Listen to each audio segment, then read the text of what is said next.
Peraí. Se o que a gente vai apresentar aqui é tão diferente, não faz sentido fazer igual. Agora sim. Não adianta. Para ter um pet é preciso ser apaixonado.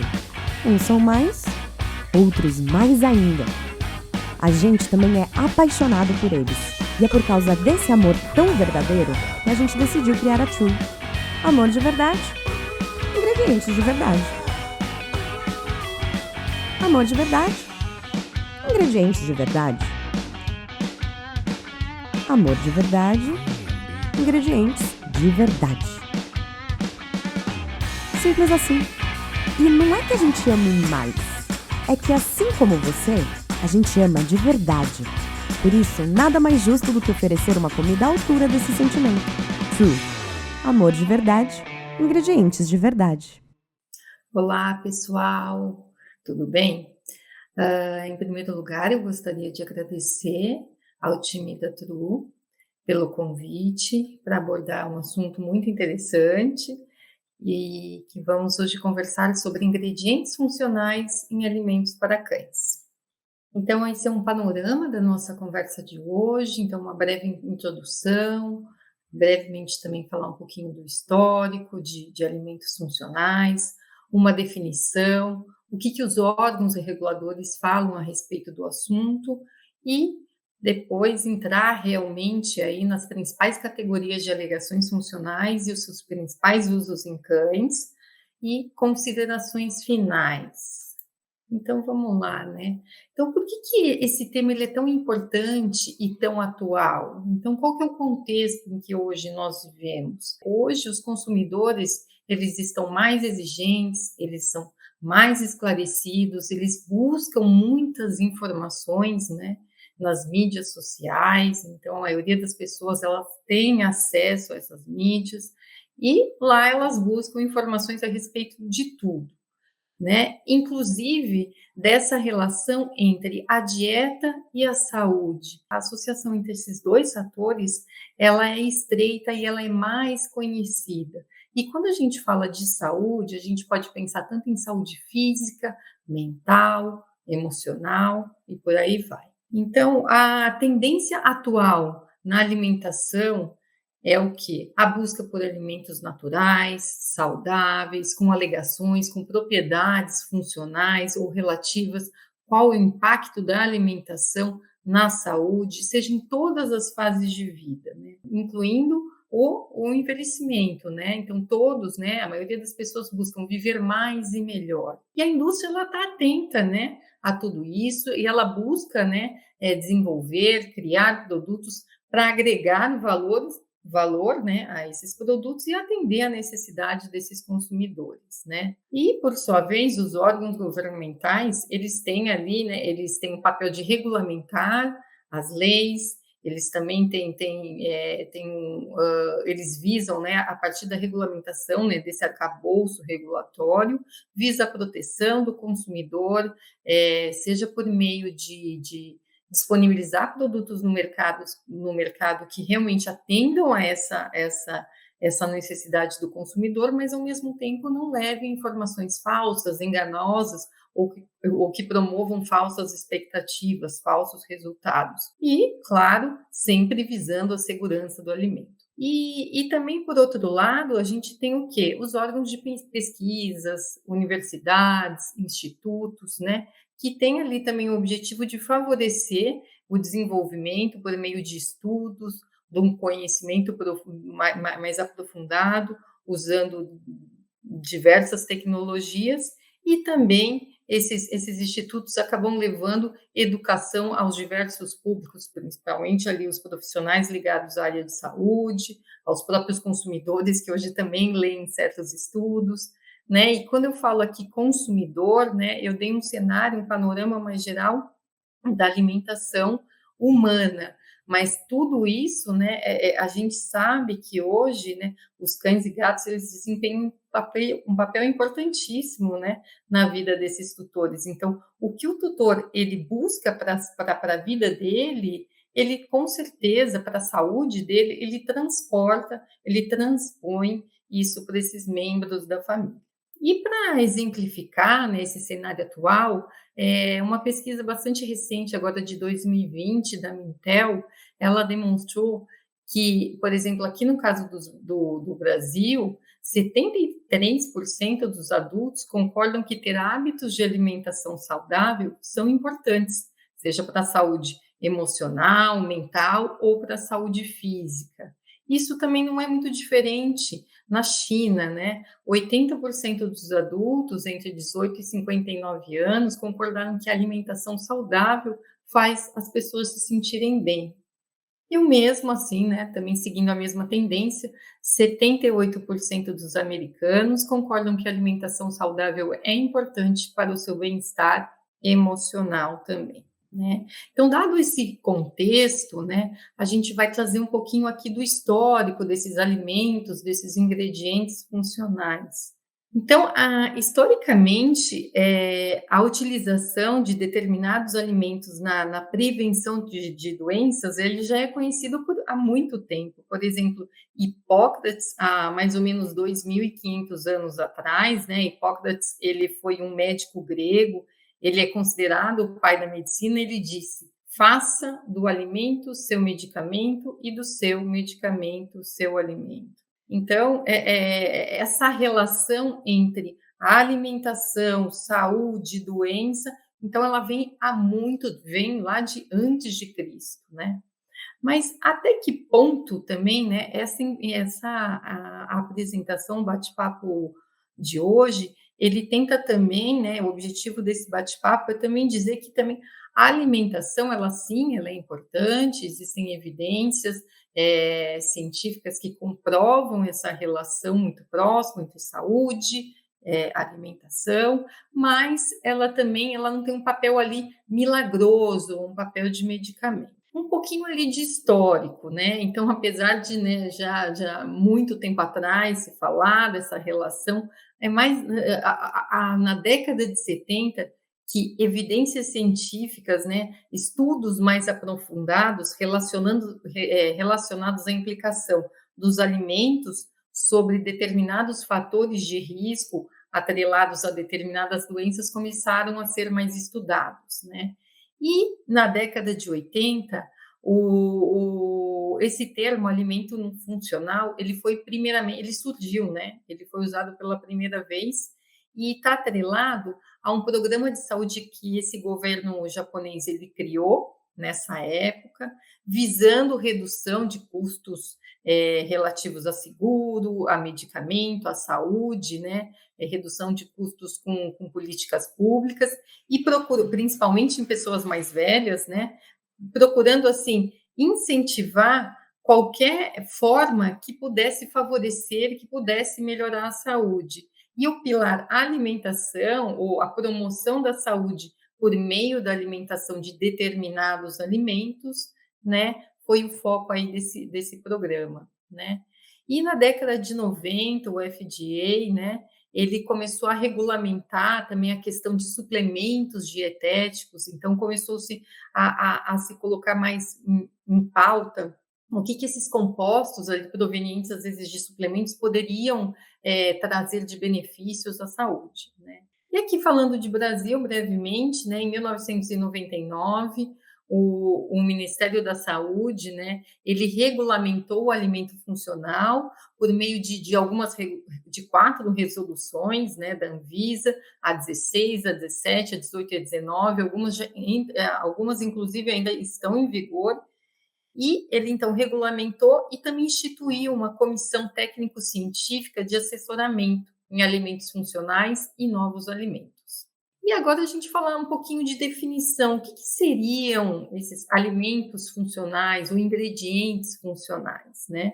Então, o alimento funcional é aquele alimento ou ingrediente que, além das funções nutritivas básicas, ele consumido como parte da dieta usual, produz efeitos metabólicos ou fisiológicos e efeitos benéficos à saúde, devendo ser seguro para consumo e não necessita de uma supervisão médica.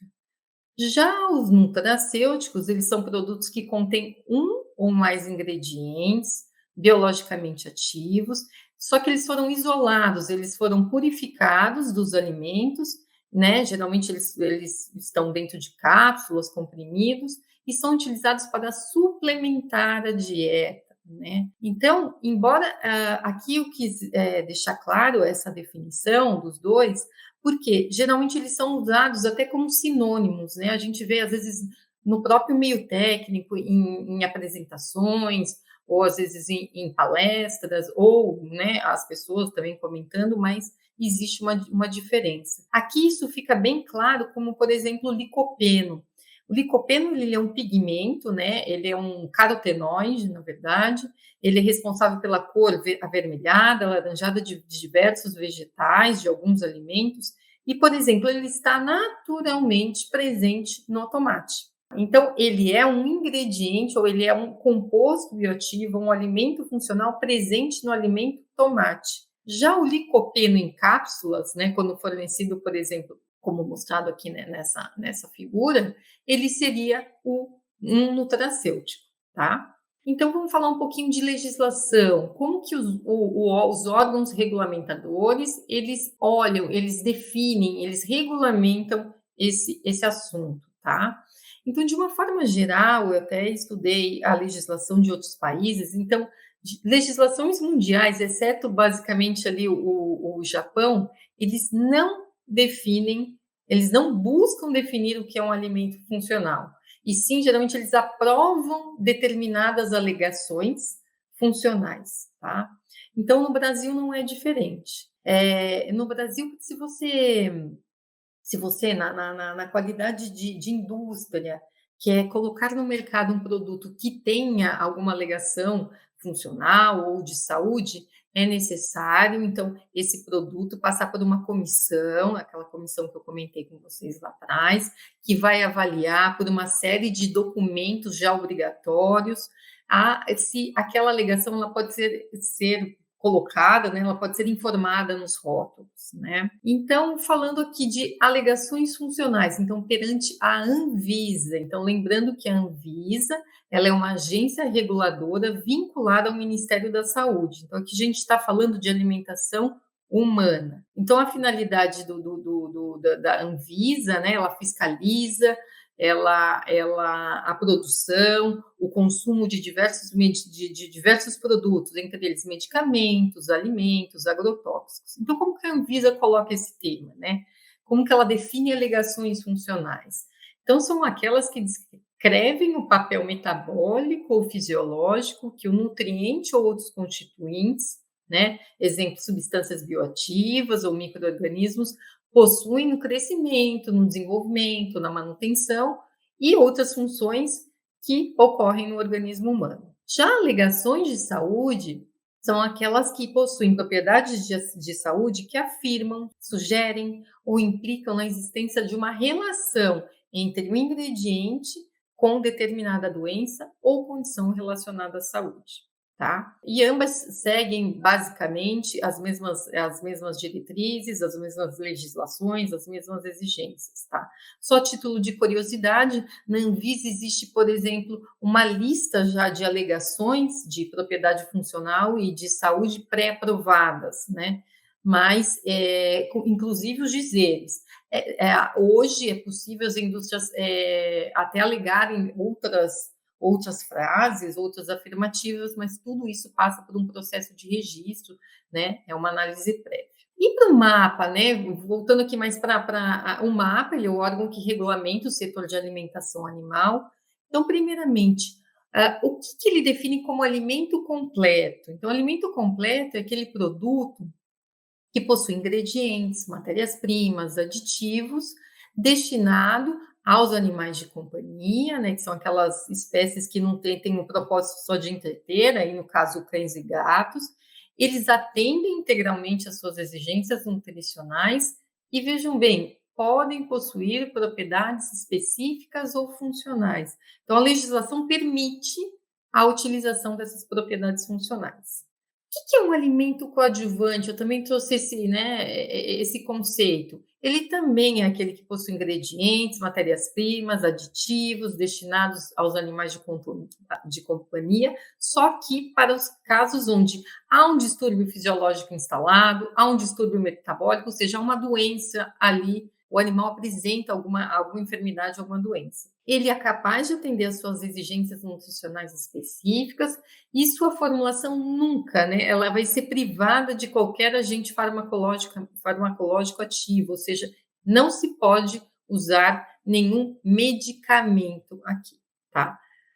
Eu trouxe também o que é suplemento para o Ministério da Agricultura. Percebam, então é a mistura composta por ingredientes aditivos, podem ter veículo ou recipiente, deve ser fornecido diretamente aos animais para melhorar o balanço nutricional. Aqui, o Ministério da Agricultura, para suplemento, hoje, a legislação vigente não permite que um suplemento para cão ou para gato tenha uma alegação funcional ou relativa à saúde, uma promoção, ou relativa a alguma doença, alguma enfermidade, tá? Embora a gente até às vezes possa encontrar no mercado, aqui eu estou falando de legislação, né? Um outro ponto é também que toda alegação, toda funcional, né, ou de uma propriedade específica, né, indicada no rótulo desse produto, elas têm que estar devidamente comprovadas. E além disso, o rótulo, a embalagem, eles não devem conter, né, terminologias, representações gráficas ou qualquer coisa que remeta ao tratamento e cura de doenças, patologias, infecções, com exceção dos produtos classificados como coadjuvantes. Olha, aqui a legislação, inclusive essa redação, ela foi dada agora recentemente, em maio de 2021. Percebam a importância do tema, como assim, o mapa, né, o Ministério da Agricultura, ele também está se moldando a essa realidade aí, crescente, né, dessa busca, assim, seja por parte, né, o consumidor impulsionando a indústria no desenvolvimento de novos produtos, então ele também está atento em relação a isso. Então, agora a gente vai entrar mais precisamente nas categorias de alegações funcionais e os seus principais usos. Aqui, o objetivo, ele não é esgotar o assunto, tá? Então, a gente sabe que a ciência não é estática, pelo contrário, então, né, diariamente estão sendo publicados novos estudos, novos artigos que trazem informações novas. Então, meu objetivo aqui foi trazer as principais categorias. Mas antes até de falar das categorias, eu gostaria de fazer algumas considerações a respeito da biodisponibilidade desses ingredientes, desses compostos funcionais.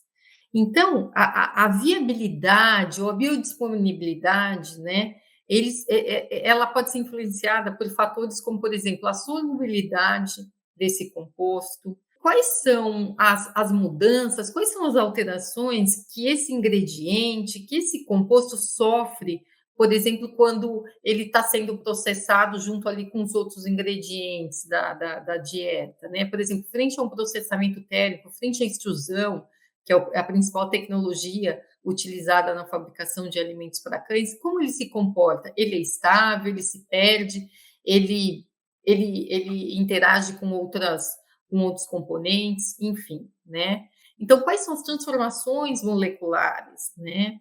Então, é importante também considerar o metabolismo da espécie a ser estudada, né? Porque a gente não pode fazer extrapolações, né? O que às vezes é verdadeiro para humano não é verdadeiro para cão, ou pode ser verdadeiro para gato, enfim. Temos que estudar, né, sempre como aquele composto, aquele ingrediente funciona na espécie e no status de saúde daquele animal. Ele é um animal que ele está saudável, ou ele está sendo desafiado por uma infecção, às vezes não digo nem uma enfermidade instalada, uma doença crônica, ou ele está sendo desafiado, o estágio de vida também importa, né? E um outro ponto importante é a interação desse composto com a microbiota intestinal. A gente tem que lembrar que aqueles compostos, aqueles ingredientes que vão ter interferência no metabolismo do animal, eles passam ali por aquela interação junto com a microbiota intestinal, que está ali presente. Então, como que, qual é essa dinâmica? Então, percebam que é uma série de fatores que podem influenciar nessa biodisponibilidade. Por isso, a importância de estudos, né? O meu objetivo aqui com vocês, além de trazer essas categorias, né, dessas principais categorias, foi também trazer estudos que respaldam o uso desses ingredientes, tá? Novamente, eu digo que nem todos serão abordados. Percebam aqui que eu vou falar de 6 categorias, né? Mas eu creio que em termos de categoria eu até cobri todas, mas eu digo em termos de ingredientes e de estudos, né? Não foram todos. Eu priorizei os estudos nacionais, claro, né? Porque eles estão, além né, a gente tem grupos de pesquisa muito bons aqui no Brasil. Então, a gente tem um grupo de pesquisadores, o professor Alza, da Universidade da Unesp de Jaboticabal, temos o professor Márcio e a Márcia, da USP de São Paulo, temos a professora Ananda e seu time lá na Universidade Federal do Paraná, o professor Ricardo na UEM, enfim. O Brasil ele tem que estar muito, a gente vê muita pesquisa, então eu procurei trazer esses artigos para vocês, e quando eu não encontrei nada aqui, ou também utilizei pesquisas, né, de outros países, né? Então, com relação então, a essas categorias, então a gente tem aqueles que promovem a saúde intestinal, os imunomoduladores, agentes antioxidantes, promotores de saúde oral, absorventes de odores e os protetores osteoarticulares ou condroprotetores. Então, o que a gente tem aqui? Então, primeiramente, a gente vai falar dos promotores de saúde intestinal. Aqui a gente pode elencar determinadas fibras, probióticos, prebióticos, amido resistente. Então, quando a gente fala de intestino, então a gente vê que o intestino ele tem inúmeras funções, né? Então, ele tem, né, a principal e a mais fácil de entender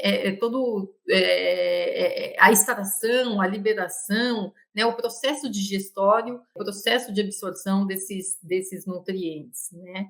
Então, o intestino, ele tem essa função, né? Ele é um órgão extremamente ativo, mas além desse processo digestivo, ele também tem um papel regulador e protetor, né? Que a gente vai ver mais para frente, dentro assim desse aspecto de proteção, dessa função que o intestino desempenha, a microbiota ela tem um papel ali de extremamente destaque, tá? A microbiota intestinal, então, basicamente, ela é um ecossistema extremamente complexo, ela que permeia uma série ali dos micro-organismos, de série de tipos de micro-organismos, que a gente tem vírus, bactérias, protozoários, fungos, enfim, que vivem nesse meio, né?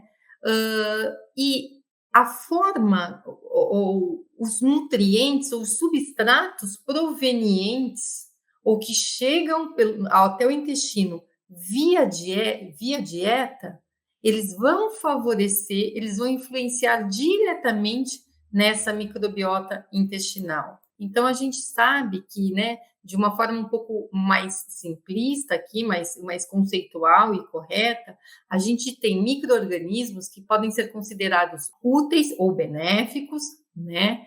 E que são principalmente aqueles do gênero de Lactobacillus e Bifidobacterium, que estão relacionados ali com o processo de digestão, absorção dos nutrientes, eles produzem vitaminas, eles diminuem a proliferação daqueles micro-organismos patógenos, né? Então, esses patógenos ou nocivos, como Escherichia coli, Clostridium, Staphylos, Pseudomonas, enfim, eles vão produzir metabólitos tóxicos que vão causar inflamação da mucosa intestinal e vão favorecer o desenvolvimento de enfermidades. Então, isso já está muito bem descrito, seja na espécie humana, em cães, em gatos. Então, o papel dessa microbiota aí.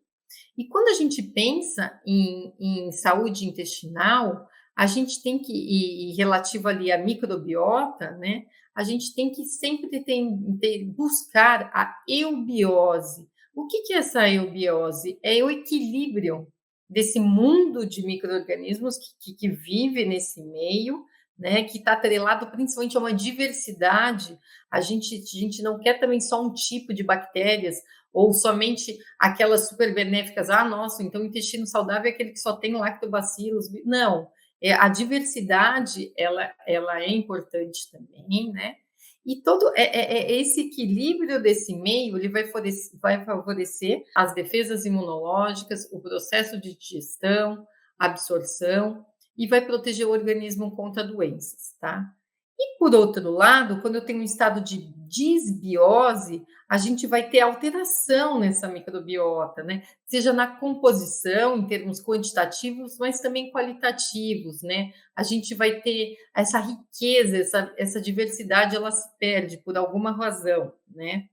E a gente pode ter um estado de eubiose, desculpa, de disbiose, sem ausência de patógenos, né? Sem ausência por exemplo, basta a ausência de certos de comensais para que esse desequilíbrio ocorra e eu tenho um estado de desbiose, onde o animal ele vai estar mais suscetível, tá? Então, desbiose, então a gente sabe que em condições, em desordens gastrointestinais, da inflamação, o animal vai se encontrar em desbiose. Então, como a gente sabe, então, do papel importantíssimo que, né, que o intestino tem como proteção, né? Ele é uma barreira física entre o meio externo e interno, né? A microbiota ali, né, como um exército. E sabendo que esse exército, essa microbiota, ela é influenciada diretamente, né, pela alimentação, pela composição dessa dieta. Então, é por isso que eu já trouxe ele de cara. Esses promotores de saúde intestinal, eles são bem estudados, tem um mecanismo de ação já muito bem estudado, mas claro que, né, a pesquisa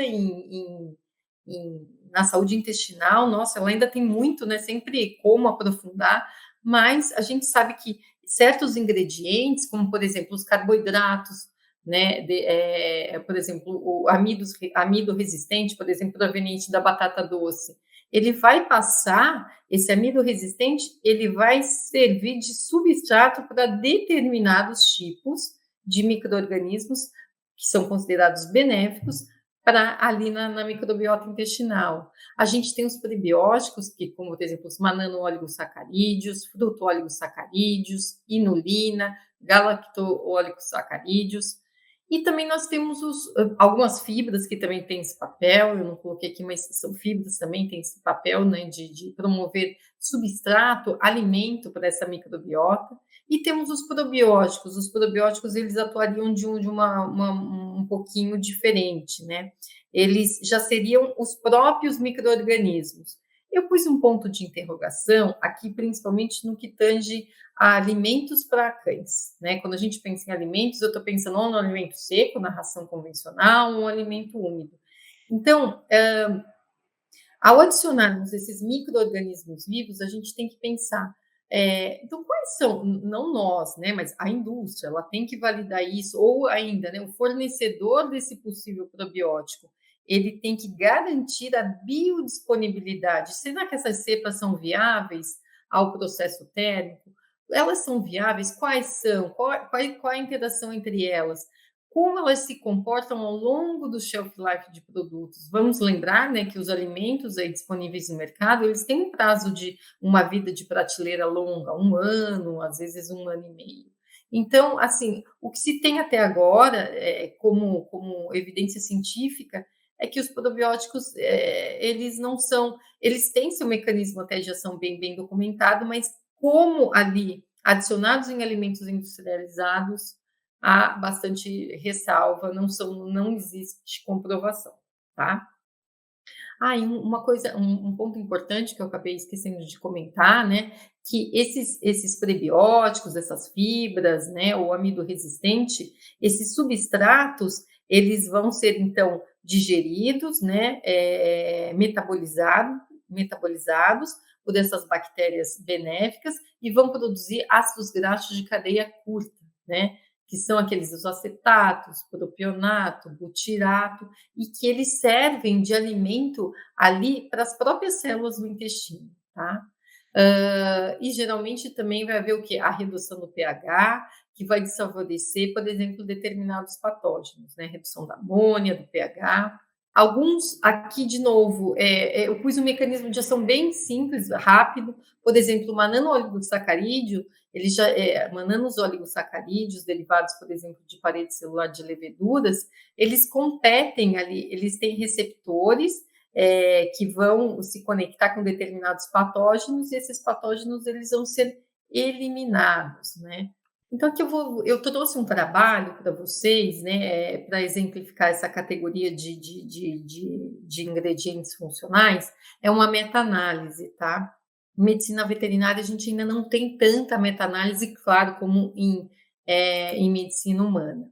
Esse trabalho ele já tem um certo tempinho, mas ele avaliou o efeito de prebióticos sobre a digestibilidade, concentrações desses ácidos graxos de cadeia curta, sobre a população de bactérias presentes nas fezes e também imunidade em cães. Então, qual que é o papel? Então, ele avaliou uma série dos artigos até então disponíveis na literatura. Então, às vezes, inclusão de MOS, FOS, MOS e FOS, porque é possível utilizar, às vezes, mais de uma combinação de prebióticos, eles tendem a ter ações sinérgicas, né? Ele avaliou, então, foram avaliados 15 estudos e contendo 65 tratamentos. Então, o que foi concluído por esse autor, né? Que os prebióticos não afetaram a ingestão de nutrientes, nem o coeficiente de digestibilidade da matéria seca, da gordura, que é o estratério, mas diminuiu um pouco o coeficiente de digestibilidade da proteína. Aí vocês me perguntam, mas o que isso tem a ver, né, com a minha, poxa, coeficiente, porque assim, quando o formulador, ou a equipe de P&D de uma empresa, ela vai desenvolver o produto, ela precisa dessas informações, ou claro, ela vai estudar, né, não são todas as empresas que têm, por exemplo, centro de pesquisas, mas claro, elas podem também terceirizar esse tipo de serviço, mas para a pessoa que está desenvolvendo, ela tem que entender, ela tem que compreender o quanto a adição de um determinado ingrediente vai influenciar, por exemplo, no aproveitamento de uma gordura. Poxa, nossa, se aquilo prejudicou muito, às vezes, a disponibilidade de um determinado ácido graxo, será que ele é interessante? Eu vou trazer um benefício, mas eu vou causar outra coisa? Então, são esses estudos de caracterização de ingredientes, de como eles influenciam a dieta como um todo, é muito importante. Tá? Então, o que esse autor, por essa meta-análise, ele concluiu? O aumento da dose de prebióticos, ele aumentou, então, de forma linear, os ácidos graxos totais e os lactobacilos, e de forma quadrática, ele aumentou o acetato, ali são os ácidos graxos totais, tá? De uma forma linear. E de uma forma quadrática, o acetato, o propionato e as bifidobactérias, tá? E também, com o aumento da dose de prebióticos, à medida que esses prebióticos tinham uma maior inclusão na dieta, houve também desculpa, nesse caso não houve uma alteração no número dos patogênicos Clostridium perfringens e Escherichia coli. É aquilo que eu comentei um pouco com vocês. Às vezes, esses micro-organismos, eles estão também presentes ali na microbiota e estão num estado de eubiose. O ponto é que, quando eles estão, talvez, numa concentração muito aumentada, que vai levar à desbiose. Então, às vezes, um prebiótico nessa meta-análise, nesses estudos, não houve alteração desses dois micro-organismos, mas, por outro lado, eles tiveram um aumento das bactérias ali benéficas e dos produtos dos produtos de fermentação, né, os ácidos graxos de cadeia curta. E esse estudo demonstrou que também ele não afetou as concentrações séricas de imunoglobulinas, IgG, IgA, IgM. Mas o que a gente tem que, né, sempre quando a gente também lê um trabalho científico, a gente tem que pensar. Esses animais, eles eram saudáveis, tá? Então, às vezes, mediante um desafio, poderia ser que essas imunoglobulinas pudessem ser alteradas, né? Mas aqui, nessas condições, os animais estavam bem, então não houve ali uma alteração nas concentrações séricas das imunoglobulinas, né. E como uma conclusão, o uso de prebióticos melhora a saúde intestinal e geral dos cães, tá. A segunda categoria de imunomodulador que a gente vai conversar são os ácidos graxos poliinsaturados, principalmente os relativos ali à família ômega 3 e os beta-glucanos, tá? Então, a gente, assim, de uma forma didática até, a gente pode considerar as gorduras e óleos em nutrição de cães e gatos em 2 tipos. O primeiro seriam aquelas gorduras chamadas gorduras facilitadoras, né. Que são essas gorduras? Elas vão promover a maior parte das calorias das gorduras, isso é importante, né, a energia presente no alimento é ela que vai definir, né, a quantidade dos demais nutrientes ali presentes na dieta, né. O formulador ele sempre tem que começar pela energia, e a gordura é o nutriente que mais fornece energia. Então essas gorduras, elas vão fornecer a maior parte dessas calorias, elas vão fornecer gosto, sabor, textura ao alimento, elas vão ajudar no transporte das vitaminas, as lipossolúveis A, D, E, e elas são geralmente sólidas, né, em temperatura ambiente, são saturadas, então elas não têm duplas ligações. Já as gorduras chamadas funcionais ou gorduras boas, são aquelas que vão fornecer os ácidos graxos essenciais, né, elas estão relacionadas com importantes processos que ocorrem no organismo dos animais, e elas possuem duplas ligações, né, e são líquidas, geralmente em temperatura ambiente, e são chamados ali ômega 3 e 6, né. A gente vai falar, o próximo slide é um esqueminha que já vai mostrar um pouquinho dessas 2 famílias de ácidos graxos essenciais. Um ponto importante que eu gostaria de ressaltar nesse grupo de gorduras funcionais é que essas gorduras, elas vão ser incorporadas na membrana de todas as células, né? E elas vão estar relacionadas, né? Que se a gente lembra do conceito de membrana, a membrana de uma célula ela tem que ser o que? Fluida, né? Ela que vai receber todas a interação com o meio interno da célula e o meio externo passa por essas membranas. Então, esses ácidos graxos, eles se incorporam a essas membranas e afetam a integridade, a fluidez e também nesse processo de sinalização celular. Aqui, com relação a essas gorduras funcionais, segundo o FEDIAF, né, que são guias que geralmente nós consultamos, né, que recomendam, são guias nutricionais que recomendam a dosagem ali dos nutrientes que devem estar presentes na dieta. Para cães adultos, é necessário apenas o ácido linoleico que pertence à família ômega 6.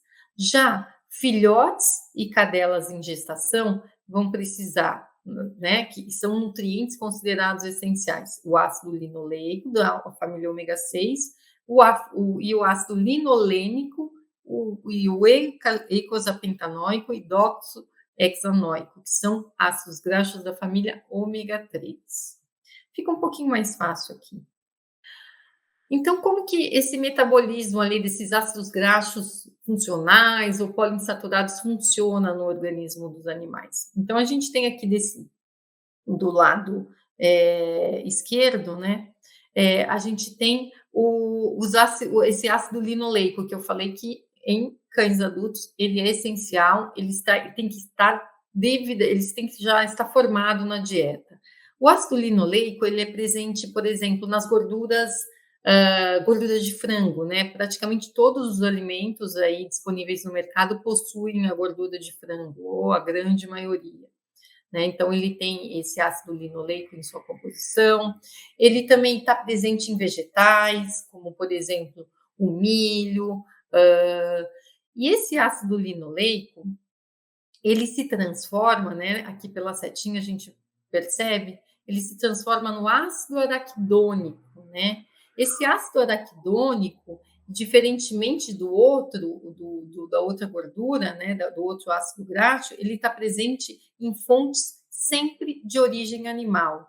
Esse ácido araquidônico ele é bem importante em gatos. Gatos não conseguem fazer essa conversão a partir dessa enzima, a delta 6 desaturase em ácido araquidônico. Mas como o objetivo aqui é só falar de cão, então em cães a necessidade em cães adultos, pelo menos postulada pela FEDIAF até o momento, são esses ácidos graxos aqui chamados de ácido linoleico, né? Esses ácidos graxos da família ômega 6, né, eles são, quando eles são incorporados à membrana das células, eles tendem a produzir, né, a partir da interação com determinadas substâncias, eles tendem a formar compostos mais inflamatórios, que a gente chama desses eucosanoides, prostaglandinas, leucotrienos, tromboxanos. Agora vamos falar um pouquinho dos ácidos graxos ômega 3 e depois juntar tudo isso. Então, os ácidos graxos da família ômega 3, né, no primeiro deles a gente tem o ácido alfa-linolênico, né? Ele aqui eu até coloquei uma foto aqui da linhaça, ele é muito presente na linhaça, por exemplo, seja no óleo ou na semente, no girassol. Ele pode ser convertido, né, na verdade, no ácido graxo, no EPA e no DHA. Mas se sabe que cães e gatos, eles, assim como também em humanos, existe uma baixa conversão. Perceba que são as mesmas enzimas que aqui, elas trabalham do lado do ômega 6, elas também trabalham no ômega 3. Então, esse processo de elongação, de desaturases, eles acontecem, sim, no organismo dos animais, mas eles não são muito ativos, né? Existem trabalhos que falam, por exemplo, a conversão de um ácido alfa-linolênico em cães do DHA é abaixo de 5%, é muito baixo. E qual a importância desses ácidos graxos? Eles são aqueles considerados minimamente inflamatórios. Então, quando presentes nas membranas, eles vão produzir substâncias menos inflamatórias, né? E também compostos como as resolvinas, protectinas, que estão relacionadas com a resolução da inflamação, com o processo de cura. Porque a gente sabe que a inflamação ela é deflagrada por uma série de fatores. Basta, por exemplo, um arranhão, ou uma alergia, ou algumas doenças, né? Tem componentes inflamatórios ali importantes. Então, a gente sabe que a inflamação inicial ali, ela é importante, né? Ela é necessária, mas uma inflamação exacerbada, exagerada ou crônica, ela traz uma série ali de danos à saúde do animal. Então, quando eu tenho esses ácidos graxos da família ômega 3 presentes nessa membrana, lembrando, a membrana celular, ela que vai, né, entre o meio externo e interno da célula, ela que vai deflagrar uma série de reações. Então, eu tenho mais ômega 3, ou uma proporção equilibrada entre ômega 6 e ômega 3 nessa membrana, eu vou favorecer o que? Processos inflamatórios menos agressivos, menos exacerbados. Então, é isso que eu estou comentando com vocês, é muito importante, então, o equilíbrio dessas duas famílias de ácidos graxos. Os dois são importantes, sim, mas o equilíbrio entre eles, ele é extremamente importante, tá?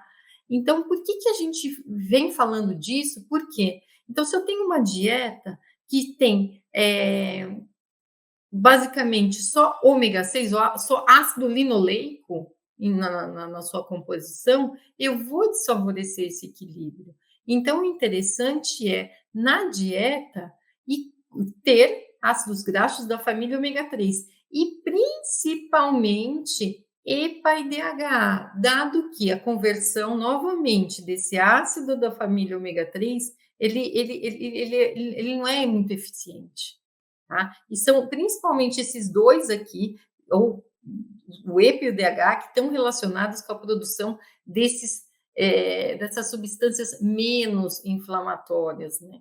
Aqui, em termos de trabalho, não trouxe um trabalho, porque existem diversos. Eu preferi resumir, né, resumir os efeitos benéficos ali do ômega 3, Em cães saudáveis, a gente tem, por exemplo, está muito já bem descrito em literatura, a função cognitiva. Então, por exemplo, se em dietas existe, por exemplo, então já o DH pré-formado, uma coisa bem importante que eu acabei esquecendo de dizer é que EPA e DHA estão presentes em óleo de peixe, né? Que em óleo de peixe, em algas, né? Então, não é qualquer fonte de ômega 3. Então, quando a gente olha ali num rótulo, por exemplo, e vai olhar no nível de garantia ômega 3, o ideal é a gente buscar EPA e DHA no nível de garantia, porque aí eu tenho a segurança de que aqueles dois nutrientes estão presentes na dieta. Porque quando se fala em ômega 3, eles podem estar lá, mas como podem não estar. Por exemplo, se eu coloco só linhaça, eu não vou ter EPDH no organismo, vai haver uma baixa conversão, mas ali prontamente disponível na dieta não vai haver. Então, esses trabalhos em cães saudáveis ou cães que apresentam alguma doença, alguma situação ali de não saúde, vamos colocar assim, eles são focados principalmente em EPA e DHA. Então, em animais já mais velhos, né, idosos, né, em cães, o DH ele melhorou a função cognitiva, né, o que a gente chama de envelhecimento saudável, que todo mundo busca, né, o que os tutores buscam. Em filhotes, demonstra assim, melhoria da cognição, da capacidade de aprendizado, né? A treinabilidade. Então, como os cães respondem, os cães filhotes respondem a esses estímulos. Pele e pelos saudáveis, a gente tem o EPA ali muito também, já é o seu papel. O desenvolvimento de retina em filhotes, DHA, o equilíbrio, né, ali, é isso que eu destaquei principalmente esse efeito, né, esse equilíbrio dessas substâncias pró e anti-inflamatórias, ali vale para todas as fases de vida, seja um filhote, seja um animal adulto em manutenção, uma cadela em gestação, enfim, um animal mais idoso. Então, por quê? O animal ele interage com o meio, então ele pode, né, ele pode ser submetido a algum desafio, né, algum processo que vá, né, que leva à deflagração de uma inflamação. E como que vai ser o comportamento dessa inflamação? Saúde reprodutiva, né, o DH e o ácido araquidônico, e o desenvolvimento do feto, né, aí os dois, o EPDH. Já em cães não saudáveis, existe uma série também de trabalhos, então, atrelados a problemas cardíacos, renais, também em condições de alterações desordens do trato gastrointestinal, osteoartrite, né, hipertrigliceridemia e até terapias ao câncer. Eu pus aqui um ponto de interrogação, mas não é o foco dessa apresentação, mas já existem alguns trabalhos evidenciando ali o papel do ômega 3 e o câncer na sua relação. Ainda falando de imunomoduladores, uma outra classe, então a gente falou dos ácidos graxos poliinsaturados, principalmente os da família ômega 3, beta-glucanos. Então, os beta-glucanos, eles estão presentes em alguns cereais, como aveia, cevada, mas eles também estão presentes em algumas paredes, parede celular de leveduras, de fungos, de bactérias. Em especial, ali para a comunidade científica, onde há mais estudos, existe especial interesse na parede celular de Saccharomyces cerevisiae, né? Tem até essa foto ilustrando, né, uma parede celular. Então, a gente vê que os glucanos, especificamente esse componente, então a parede celular de levedura, ela possui uma série de componentes, mas esse componente em específico, beta-glucano 1, 3 e 1, 6, com essas ligações, eles possuem diversos efeitos metabólicos e imunomoduladores. Já os cereais tendem a ter mais efeitos metabólicos, e o beta-glucano 1, 3 e 1, 6, ambos, mas principalmente imunomodulador. Então, existem diversos estudos em humanos, ratos e alguns em cães, tá? O mecanismo de ação desses beta-glucanos, 1, 3, 1, 6, ele está sendo elucidado. Então, existem várias teorias, né, várias correntes, digamos assim, mas só de a gente pensar que A microbiota, né, que a gente já conversou agora há pouco, ela possui receptores que reconhecem esses beta-glucanos, associado ao fato que diversas células de defesa, né, neutrófilos, macrófagos, também reconhecem esses beta-glucanos, então a gente começa a pensar em como ocorre a interação, então tanto em termos de, né, ali na microbiota, como nas células de defesa, então a gente pensa em sistema imunológico.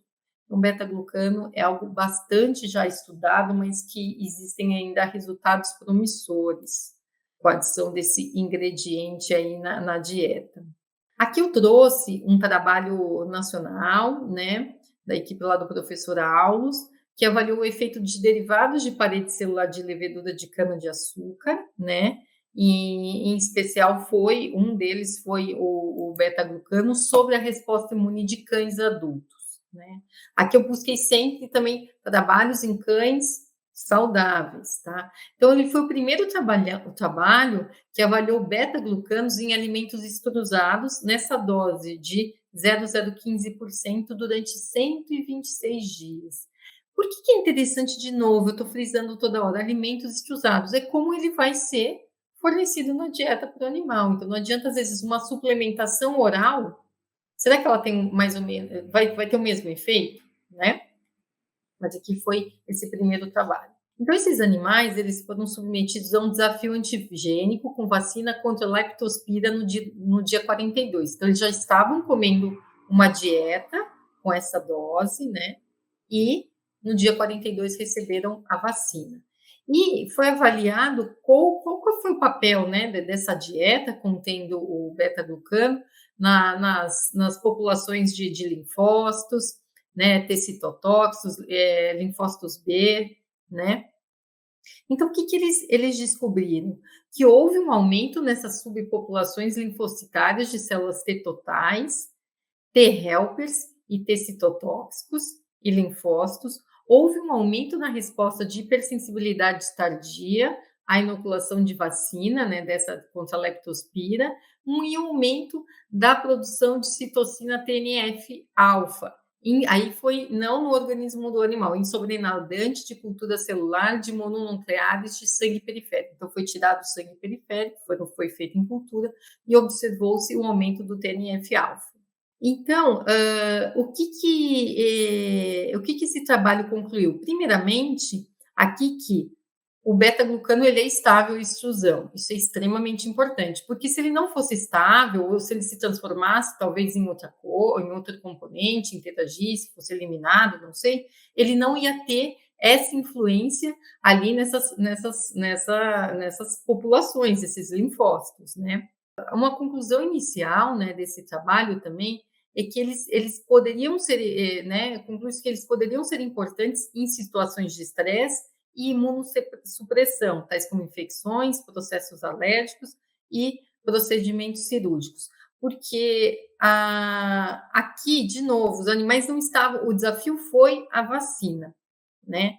Mas a gente viu que a vacina, ela causa ali uma alteração ali do sistema imunológico, e os cães que já estavam sendo alimentados com beta-glucano, como eles reagiram, tá? Esse trabalho, então, depois desse trabalho, esse mesmo time de pesquisadores, ele avaliou o efeito do beta-glucano no sistema imune de cadelas submetidas a ovário-esterectomia, né? Então, aqui, a castração era, a gente sabe que qualquer procedimento cirúrgico e a própria anestesia induz a uma imunossupressão, né? A uma redução da resposta imune, né? Então, eles quiseram mimetizar, né, para não induzir nenhuma infecção nos animais, eles usaram a castração como modelo para que, como que o beta-glucano, como que cães alimentados com beta-glucano, mediante aí a um desafio, né, que aí foi, no caso, a cirurgia, como que o que ele aporta ali para o organismo do animal? Então, foram utilizados fêmeas adultas divididas em 3 grupos, né? Então, um grupo recebeu a suplementação com 0,1% de beta-glucano, em dietas estudadas, e um grupo, controle, que não recebeu nada, e um outro grupo, então, um grupo controle, um grupo que recebeu 0,1% de beta-glucano na massa, ali foi estudado junto com os outros ingredientes, e o outro recebeu na forma de cápsula, a mesma dosagem. Né? Eles fizeram 4 períodos, 4 avaliações. A primeira foi 14 dias antes da cirurgia. Um outro foi logo no pré-operatório imediato, bem um pouquinho antes da cirurgia. O outro período foi o pós-operatório imediato e depois de 14 dias da cirurgia.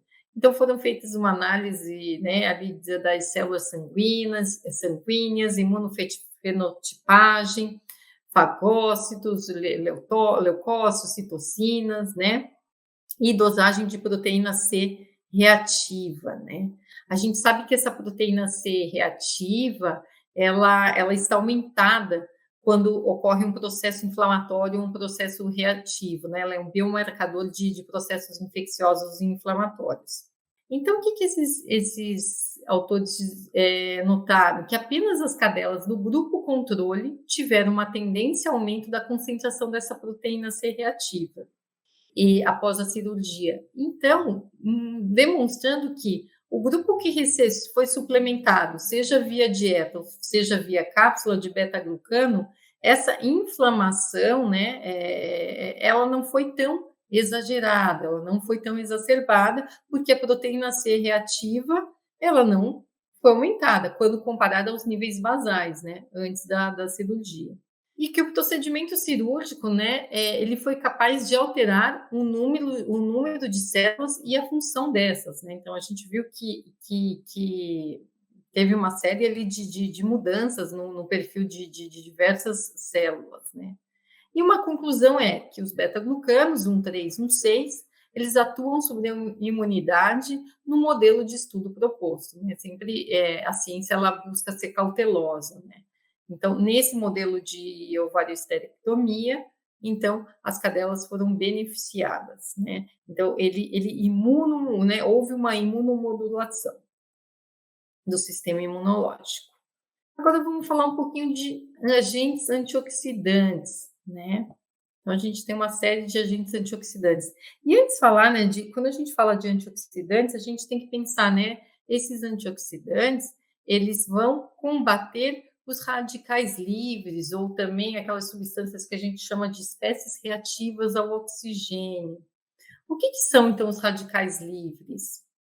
São moléculas orgânicas, inorgânicas e átomos que contêm um ou mais elétrons não pareados. Então, essas moléculas, esses átomos, eles são altamente instáveis, eles têm uma meia-vida muito curta e são muito, muito reativos, Eles buscam, por uma estabilidade, E eles são gerados no citoplasma, nas mitocôndrias ou nas membranas, e têm como alvo que proteínas, lipídios, carboidratos e o próprio DNA das células, Eles se formam naturalmente, normalmente, então, o organismo produz radicais livres, seja por um processo de respiração aeróbica, ou as enzimas citocromo P450, que são aquelas enzimas relacionadas à biotransformação de vários compostos, visando a detoxicação desses compostos por uma excreção, elas geram radicais livres, Então, a gente tem endogenamente ou fisiologicamente a produção de radicais livres, e também existem determinados fatores exógenos, que também, como, por exemplo, poluição, o próprio estresse, leva à produção de radicais livres. Doenças, a gente sabe que no estado de doença, os animais produzem muito mais radicais livres. E esses radicais livres, eles estão associados a danos, e esses danos estão atrelados, relacionados a doenças degenerativas, a morte celular. O quando você existe uma produção muito grande de radicais livres e que não estão sendo combatidos por esses antioxidantes, pode haver o quê? Comprometimento do sistema imunológico e até, né, como eu falei, morte celular. Né? Estão atrelados com a formação de câncer, né, mutagênese. E como o organismo ele lida, então, com esses radicais livres? Existem uma série de sistemas de defesa, né, sistemas antioxidantes, né, que vão atenuar esses efeitos desses radicais livres. Mas uma coisa que a gente tem que ter em mente que continuamente esses radicais livres eles estão sendo formados, né? E acredita-se que, né? Então eles estão sendo formados de forma progressiva e acredita-se que o acúmulo desses não reparos, né? No DNA, principalmente ali da célula, vão contribuir para uma variedade de desordens associados ao envelhecimento. Então, o próprio processo de envelhecimento tem relação ali com esses danos, esses, né, contínuos ao DNA celular. Então, esses sistemas de antioxidantes, eles atuam, eles vão limitar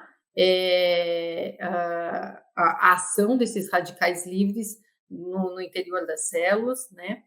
E eu devia ter a definição só de antioxidante, para ficar claro aqui para todo mundo, seria qualquer substância que, presente em baixas concentrações, quando comparada ao substrato oxidável, ele vai atrasar ou inibir a oxidação desse substrato de maneira eficaz. Então, existem diversos mecanismos de proteção, de ação desses antioxidantes, né? E desde a inibição da produção então, desses radicais, bloqueando, né? Ou quando eles já estão formados, bloqueando a sua ação, reparando os danos já promovidos por esses radicais livres, ou um outro mecanismo de proteção é o aumento da síntese de enzimas antioxidantes. Então, a gente sabe que a gente basicamente tem dois tipos duas categorias de antioxidantes, aqueles chamados enzimáticos e os não enzimáticos. Os enzimáticos são geralmente são enzimas, como as dismutases, catalases, peroxidases, redutases, que vão atuar, então, no combate aos radicais livres, e a gente tem os não enzimáticos, são aqueles, e dentro dos não enzimáticos a gente tem os endógenos, que são formados, então, no organismo do animal, por exemplo, ácido lipóico, arginina, coenzima Q10, a melatonina, ácido úrico, né, um complexo de proteínas metais, ou seja, entre outros. E os não endógenos são aqueles que já são provenientes da dieta, então eles estão lá pré-formados na dieta e vão, né, como a vitamina E, a vitamina C, uma série de carotenoides, a família de carotenoides, como por exemplo beta-caroteno, luteína, o próprio licopeno, cúrcuma, a curcumina. Então, eles vão. Então, aqui eu quero chamar a atenção que a alimentação, né, o tipo, a qualidade, a quantidade de nutrientes presentes na dieta vai influenciar esses sistemas de antioxidantes. E lembrando que esses enzimáticos, aqui essas enzimas, elas são também, muitas vezes, a concentração dessas enzimas está relacionada com a concentração de determinados minerais, como, por exemplo, o zinco, o selênio. Então, a dieta tem um papel muito importante ali nesse sistema de defesa antioxidante que o organismo possui. Então, o objetivo ali é sempre eu ter um equilíbrio entre a formação, né, entre esse estresse oxidativo fisiológico ou não, né, e o potencial antioxidativo. Então, quando eu tenho um desequilíbrio, pode haver o que a gente comentou, doenças, danos às células, morte celular, enfim. Aqui eu trouxe um trabalho, ele avaliou o papel dos antioxidantes, né, protegendo ali o DNA em cães adultos, eram cães saudáveis, então foi utilizado um blend de antioxidantes, né, então, que foi composto por vitamina E, C, taurina, luteína, licopeno e beta-caroteno. Esse estudo utilizou 40 cães que receberam durante 16 semanas uma dieta contendo esse blend e foi comparado com um grupo controle, né, que era formado por 20 cães e que não receberam blend. Então, a única diferença entre as dietas era a presença do blend ou não. Os cães que receberam esse blend de antioxidante, eles tiveram as concentrações aumentadas de vitamina E e taurina, e a gente sabe que essas, né, é o que a gente viu agora nos slides anteriores. A vitamina E, a taurina, não, esses antioxidantes, eles estão associados com menor dano, né, sofrido ao DNA, uma melhora na resposta vacinal. Então, esse estudo demonstrou que a suplementação desses compostos via dieta, ele elevou, né, ele elevou a concentração desses mesmos nutrientes no soro desses animais, e só que houve um limitante aqui, né, desse estudo, porque ele foi dado por via oral. Então, não é de todo ruim esse estudo, ele é um estudo muito bom, mas, assim, é aquela questão da aplicabilidade, né. Então a gente sabe que, por exemplo, principalmente esses carotenoides, beta-caroteno, luteína, eles são mais sensíveis à temperatura. Já a vitamina E, C, ou por exemplo, a vitamina C, a indústria de vitaminas, ela já existem formas da vitamina que elas são mais protegidas e que podem que não permitem que elas sejam destruídas ao longo do processo. Esse estudo, então, é um estudo nacional que avaliou o efeito da luteína sobre a digestibilidade e parâmetros sanguíneos em cães.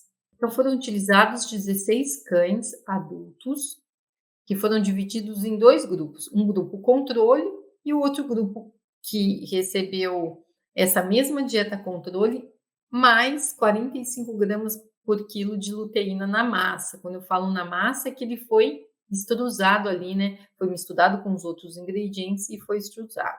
E durante 120 dias. Então, a fonte de luteína utilizada foi obtida através das flores de marigold e a composição, né, desse extrato era 75% de luteína e 2% de zeaxantina. Então, foram colhidas amostras de sangue no início e no final do estudo. Então, foi avaliado o total de linfócitos, o índice de proliferação de linfócitos e contagem de linfócitos CD4 e CD8. Também foram, e como resultados, o que foi obtido? Não foi detectado alteração no coeficiente de digestibilidade aparente. Novamente, isso é interessante, que bom. Então, ele não afetou, então a suplementação de luteína não alterou a digestibilidade aparente dos nutrientes. Mas a suplementação de luteína influenciou a contagem de linfócitos totais, né? E resultou em aumento nas concentrações dos subtipos CD4 e CD8 e linfócitos T. E como conclusão desse trabalho, então, os autores concluíram que a adição de luteína na dieta, em dieta extrusada, promoveu efeitos imunomodulatórios e que, sim, a luteína pode contribuir para a saúde dos cães, principalmente em condições de desafio, como doenças infecciosas. Tá? Então, relembrando, esses cães, eles não estavam sendo desafiados, eles estavam em boas condições e já houve esse papel imundulatório, tá? Imagina, frente a uma condição, a um desafio. Uma outra categoria de ingredientes funcionais são aqueles relativos aos promotores de saúde oral. Então, falando de saúde oral, a gente sabe que a doença periodontal, ela é uma doença grave, ela é muito encontrada na prática, né, na rotina em veterinária, ela tem diversos graus e uma prevalência aí que oscila entre 80% e 85%, né, dos cães são acometidos por doença periodontal. Então, ela é resultado de uma inflamação infecciosa do sulco gengival e ela acaba afetando ali todo, né, não só o dente, mas todos os componentes ali, né, relacionados à sustentação dentário. O grau da doença, né, ela vai depender de diversos fatores inerentes ao animal, por exemplo, raças, existem raças mais acometidas, por exemplo, raças de porte pequeno têm uma tendência para o desenvolvimento da doença periodontal, desde fatores internos também, por exemplo, a falta de dentes, às vezes, né, também pode favorecer. Fatores externos, então, por exemplo, o tipo de alimento que o animal consome, né, o tipo de mordida que ele tem, enfim. Então, os promotores quando a gente fala, desculpa, no tratamento da periodontite em si, seria, o objetivo é remover essa placa bacteriana, né? Então, quando a gente pensa, isso pode ser feito uma forma cirúrgica, né? Ou uma abordagem nutricional mais simples, mas que pode ter até um efeito, seria aquele relativo ao tamanho e o formato do croquete, né? Que teria uma possível ação mecânica, né? Só que, por exemplo, às vezes um croquete maior funcionaria ali como uma ação mecânica, né? Favorecendo, né, a remoção dessa placa, né, ou a não formação dessa placa, né? Só que a gente tem que notar que isso teria um efeito somente nos dentes usados para mastigar, que tiveram contato com esses croquetes, né? Ou uma outra abordagem, né, é a inclusão de fontes minerais nos alimentos, os chamados polifosfatos, né? Esses polifosfatos, eles são compostos químicos utilizados, então, na prevenção desse cálculo, são muito usados ali em pastas, né, pastas dentais, e podem ser adicionados ao alimento para cães. Os dois principais polifosfatos que já foram estudados são o hexametafosfato de sódio e o teripolifosfato de sódio. Então, em relação ao mecanismo de ação, então é uma ação química quelante, né, ou seja, vai haver uma quelação desse cálcio existente na saliva, impedindo que ele se mineralize, né, e impedindo, então, a formação do cálculo. A gente tem que lembrar que a adição desses polifosfatos, ele tem uma ação preventiva e não corretiva. Então, uma vez já instalada o cálculo, não é ele, né, como ele quer o cálcio, ele impede, né, que o cálcio se ligue, forme. Uma vez formado, esses polifosfatos não têm ação, né? Um benefício dele é que o quê? Ele age sobre toda a cavidade bucal, não somente, por exemplo, no caso dos croquetes ali, que eu disse que é uma ação mais pontual, né? Onde o dente teve ação com o croquete. E eles são absorvidos posteriormente como fosfato dietético. Aqui eu trouxe um trabalho também nacional, né, que avaliou o efeito do tripolifosfato e do hexametafosfato. Esses cães, eles foram submetidos a 4 tratamentos. O primeiro foi um alimento seco chamado de controle. O segundo foi esse mesmo alimento controle, mais a adição de tripolifosfato de sódio por cobertura. Então, o que significa por cobertura? Então, após o processo de extrusão, então o alimento ele foi recoberto por uma camada de tripolifosfato de sódio. E o terceiro tratamento foi aquele que utilizou o tripolifosfato na massa. Então, o que isso significa? O tripolifosfato foi misturado aos demais ingredientes, passou pelo processo de extrusão e estava ali no interior do quibo, né, misturado. O quarto tratamento foi aquele usando o controle mais o hexametafosfato de sódio por cobertura. E o quinto, o controle mais o hexametafosfato na massa. A concentração, né, independente ali do polifosfato, foi de 300 ppm, ou 300 miligramas por quilo, né? Os cães sofreram um período de adaptação de 7 dias, né, com essas dietas, e foi feito, então, a profilaxia dentária. Então, eles comeram durante 7 dias a alimentação, foi feita a limpeza, e depois de 90 dias foi feita uma avaliação da área do cálculo dentário formado e a mensuração da profundidade do sulco gengival, tá? Então, o que que esse autor descobriu, né? Identificou que o tripolifosfato de sódio na massa, desculpa, por cobertura, e o hexametafosfato, independente se estava na massa ou por cobertura, reduziram o acúmulo de depósito de cálculo, tá? E quando eles compararam, então os três foram eficientes, então o tripole por cobertura, o hexametafosfato na massa ou na cobertura, mas o mais eficiente foi o hexametafosfato por, por cobertura. E ele reduziu em até 47% esse depósito.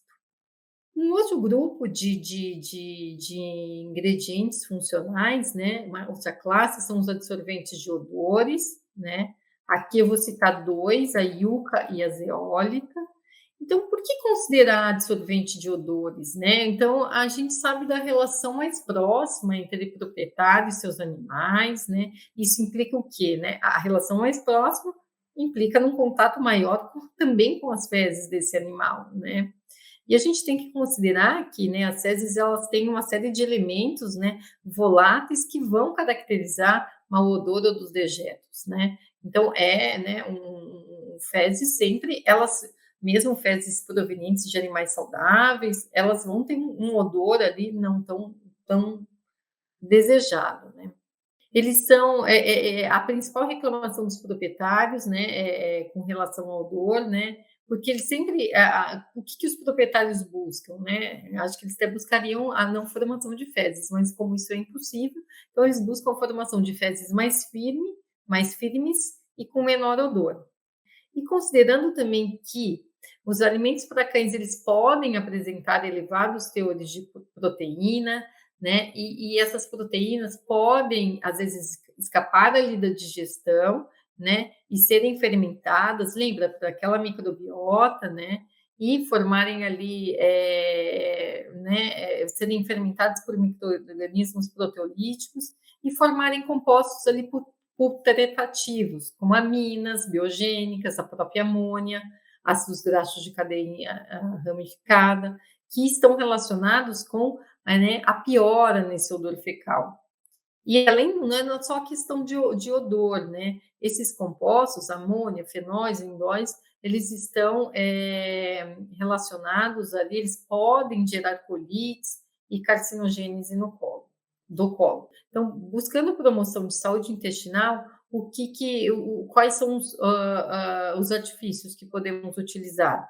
O uso de fontes proteicas de alta digestibilidade, né? Para que não haja, né, a fermentação dessas proteínas que não foram bem digeridas, né? E também o uso de ingredientes funcionais, que vão reduzir a fermentação desses compostos nitrogenados no colo. A gente tem, então, o extrato de yucca, né? É uma planta que cresce em desertos, principalmente ali no México. Ela apresenta glicosídeos, como as saponinas e os glicocomponentes, que são extraídos das folhas e das sementes. Então, como elas funcionam? Elas se ligam à amônia, elas inibem a urease e podem modificar a microbiota intestinal, principalmente inibindo micro-organismos gram-positivos e protozoários, tá? O que são as zeólitas? As zeólitas são minerais, não são classificados como alumínio silicatos hidratados, então eles possuem uma estrutura interna muito porosa e que esses poros, eles têm que ter tamanhos bem definidos, por isso que é importante, não é qualquer zeólita, não é de qualquer fornecedor, mas tem que ter toda uma granulometria, né, bem definida desses poros, né, que vão ter propriedades de absorção de gases, de vapores e de água. Então, o mecanismo de ação proposto é o quê? Uma troca, como que eles fazem, né, essa redução, essa absorção dos odores? Por troca catiônica e também por meio de adsorção, né?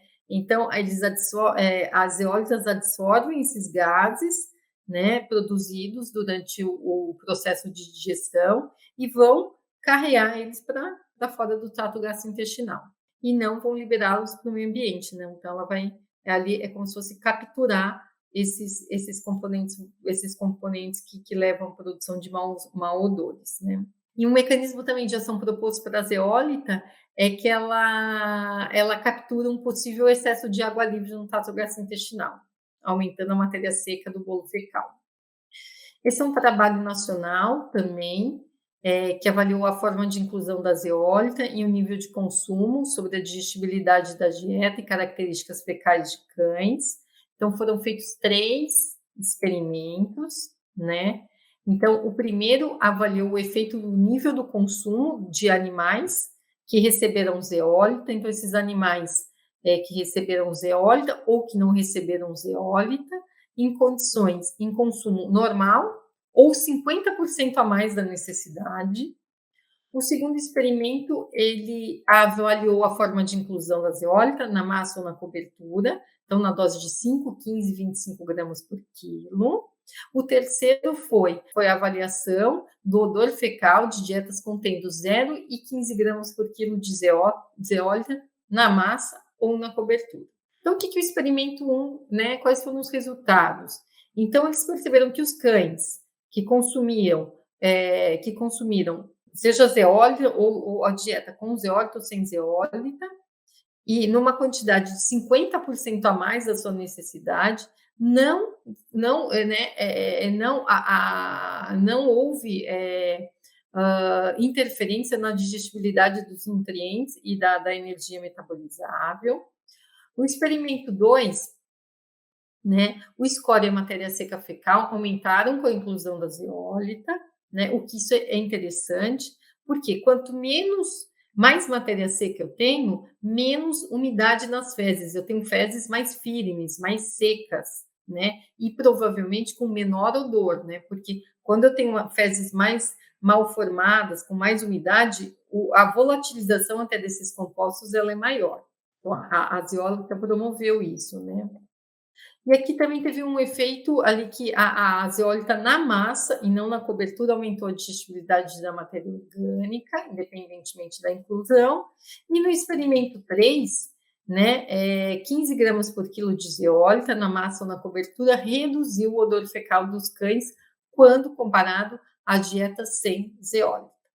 Em conclusão, então a zeólita na massa, ela aumenta a digestibilidade da dieta, a consistência fecal e reduz o odor de cães, tá? Fecal de cães. É um ingrediente seguro e que, né, quando devidamente dosado, ele propicia bons resultados. Por fim, a gente tem os protetores osteoarticulares, condroprotetores, né? Aqui eu vou citar 2, o sulfato de condroitina. O sulfato de condroitina, ele é um componente principal da matriz extracelular de tecidos conjuntivos, né? Lembrando que a cartilagem, ela é um tecido conjuntivo. Ele é um tipo de um glicosaminoglicano e que confere a capacidade compressiva e tensora da cartilagem. Além disso, o sulfato de condroitina, além dele ser, então, ele ser um componente ali, é um dos principais componentes da cartilagem, ele vai inibir a ação de enzimas que vão degradar essa cartilagem. Já a glicosamina, ela estimula a produção de colágeno e de proteoglicanos, né? E favorece a formação de elementos estruturais da cartilagem articular. A condroitina, ela é extraída principalmente de animais, ali de traqueias, por exemplo, de suínos, bovinos, né? E o sulfato de glicosamina do exoesqueleto, por exemplo, de crustáceos, mariscos, animais também, né? Desculpa, animais não, insetos. Então, aqui eu vou falar um pouquinho de osteoartrite rapidamente. Embora a osteoartrite seja uma doença, né? Ela é uma condição progressiva, ela é degenerativa, né? Ela é caracterizada pela degradação da cartilagem articular, né, onde a gente tem perda de proteoglicano, colágeno, né? A gente tem a proliferação periarticular de osso novo, e existe uma inflamação ali das membranas sinoviais. Então, é uma condição muito ruim para o animal, então ele apresenta muita dor, claudicação, isso afeta a qualidade de vida desse animal, a interação com o tutor, né? Existem múltiplas causas para a osteoartrite, então, congênito, anormalidades congênitas, traumas, a própria instabilidade ali da articulação, né? Mas aqui eu trouxe um dado que, embora não seja nacional, mas esses autores aqui falam que aproximadamente 20% dos cães maiores de 1 ano de idade e 90% dos cães com mais de 5 anos de idade apresentam um grau de osteoartrite, e que geralmente isso aí, essa condição ela é subdiagnosticada. Então, por isso é importante, assim, considerar uma abordagem sobre esse tema na clínica veterinária, né? Bem como examinar, né? E o manejo dessa condição, ele é multifatorial, inclui, assim, uso de medicamentos, suplementos, a própria dieta, a sua composição nutricional, o manejo alimentar, né, favorecendo um score de condição corporal ideal e um peso corporal ideal, ou cirurgias. Então, esses protetores osteoarticulares, como o sulfato de condroitina e condroitina, de glicosamina, eles poderiam favorecer a saúde dos cães, né, considerando a prevalência da osteoartrite, esse subdiagnóstico. A gente tem que considerar que cães, né, existe uma prevalência alta de sobrepeso, a própria condição de envelhecimento favorece, né, esse desgaste da articulação, né, e lembrando que o envelhecimento ele é um processo, ele não é eventual, ele não é um evento pontual. Então, esses condroprotetores, eles poderiam auxiliar, então, a regeneração dessa cartilagem, né, articular, favorecer a diminuição da velocidade da degeneração da cartilagem, e alguns estudos demonstram que o uso conjunto de condroitina e glicosamina, ômega 3, né, ali, EPDH, mais beta-glucanos, a gente tem bons resultados, né? Aqui eu quero chamar a atenção só que existem alimentos disponíveis no mercado para essa condição. Então, para uma condição devidamente instalada, onde eu tenho uma osteoartrite grave, eu tenho um alimento coadjuvante, onde, por exemplo, doses muito altas de ômega 3 vão ser aplicadas, enfim, existem alguns recursos. Aqui eu estou trazendo para uma condição de saúde, então animais saudáveis, por exemplo, adultos em manutenção. Então, um produto que é enriquecido com esses produtos pode, de alguma forma, favorecer esse desgaste natural, ou favorecer a síntese desses componentes da articulação, tá? E, por fim, algumas considerações, né? Então, existem poucos estudos em cães, né? Em particular, poucos ainda, menos ainda em animais saudáveis, mas, né, diariamente, né, frequentemente, estão sendo publicados novos estudos. A gente tem mais evidências, às vezes, em estudos por suplementação oral e também em condições de doença, né? Não foi o foco dessa apresentação, né? Eu procurei trazer só, assim, mais estudos voltados aí para cães saudáveis. É interessante, né, o desenvolvimento de ingredientes, de alimentos que atendam esses anseios aí do consumidor, né? Mas sempre atrelado com comprovações, né? Por meio, né, que a comunidade científica comprove esses benefícios, né? A partir de estudos clínicos, né, sérios, utilizando biomarcadores confiáveis, né, para identificar essa biodisponibilidade, a interação entre os componentes, né, aprovar doses, né, que estejam atreladas a esses benefícios, conhecer a toxicidade de cada um desses componentes, né, o limite máximo seguro de ingestão seria muito bem-vindo também. E um ponto aqui que eu coloquei, assim, mais como uma questão minha, pessoal, que seria interessante, eu acho, que avaliar e aplicar em cães saudáveis as doses estudadas, às vezes, em cães que apresentam alguma enfermidade, alguma desordem, né? Onde estudos que detectaram que essas doses tiveram bons resultados e que foram seguras, por que não aplicar, né, em animais saudáveis, né? E sempre, né, a gente precisa pensar na aplicação do conhecimento de uma forma correta pela indústria e para que seja também passada uma informação correta, precisa, que não gere informações errôneas, né, ou falsas expectativas. Bem, é isso. Muito obrigada.